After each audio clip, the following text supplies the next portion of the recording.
Warren Buffett does it, so I should too. I know you've heard this statement before. It always makes me laugh because of how impractical that actually is. That is definitely not going to be what this video is about today, because none of us are Warren Buffett and we're all playing a much different game. For example, Warren Buffett held just 3 stocks in 1987. He didn't diversify at all. Any regular investor that does this would be risking it all, and that's silly. Buffett himself openly discusses what the masses should do, and it often is much different than what he does himself. In fact, the money that he saves for his heirs are 90% in the S&P 500. So this video is about what the typical rich person does with their money. The 1%ers, not the 0.0001%ers, or what the number 3 richest man in the world does with his money. Hey guys, my name is Brendan, aka Budget Dog. On my channel, we discuss personal finance, financial freedom, and entrepreneurship. If you want to see more of my content and help out my channel, make sure you go subscribe to my channel below by hitting the subscribe button. It means a lot to me and helps out my family. Also, check out my links below for some free resources that you can use today. So let's talk about the 5 things that rich people do. Let's start with number 1. Number 1 is that they talk about their goals, business ventures, and ideas, and the money just follows. I was recently in a pretty unique circle down in Puerto Rico. I was invited down to John Paulson's privately owned complex doing some business, and I came across many multimillionaires and a few billionaires. The conversations were not what you would expect. They didn't talk about what their high school ex-girlfriend Sally was doing or gossiping about the neighbor's new car. They all discussed their business ventures and how their ideas would change the world. The talking point that never came up, money. Just understood that money would come if they found ways to provide value and carry out their vision. It was a consistent theme, and chasing money is never the answer. It will likely hold you back, and like my boy Chris Johnson says, you attract money when you aren't desperate. After this trip to Puerto Rico, I couldn't help but think to the conversations I grew up in. It was always about how someone can make the most money possible, and it was never what kind of value can I provide the world. It's very evident why the wealthy get wealthy and stay wealthy. Number 2, they track and know where their money is going. Did you know the average millionaire never averaged 6 figures throughout their working career? It's shocking to many, but it's true. So this myth that you have to make a ton of money to be wealthy is a flat out lie.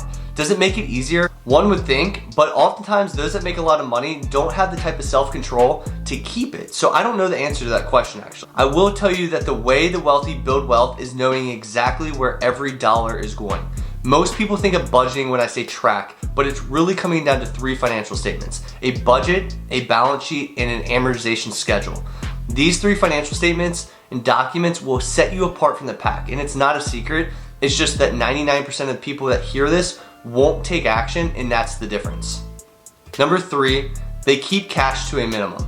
I'm on record of holding $3,000 cash at any given time. I also invest my emergency fund, and if you want to see my rationale behind that decision, check out the video in the top right corner. The point here is that cash is trash. Of course, we need some for oxygen, but hoarding cash without purpose is silly. If you have a balance sheet, you'll be able to optimize this outside of maybe 1 to 2 months of bills plus 3 to 6 month emergency fund, and then maybe a sinking fund for different items within your budget. There's no reason to hold cash. 40% of dollar bills have been printed over the last year, and inflation is at 9% plus. Your purchasing power is going down by the day, and if you held $100 last year, the purchasing power is now only $91. When you realize this simple fact, you will now understand why the rich do not keep money in cash. Number 4, they have a very high savings rate. Being frugal and living in an affordable home enables millionaires to save. They recognize that income isn't enough, and they have to save what they're making.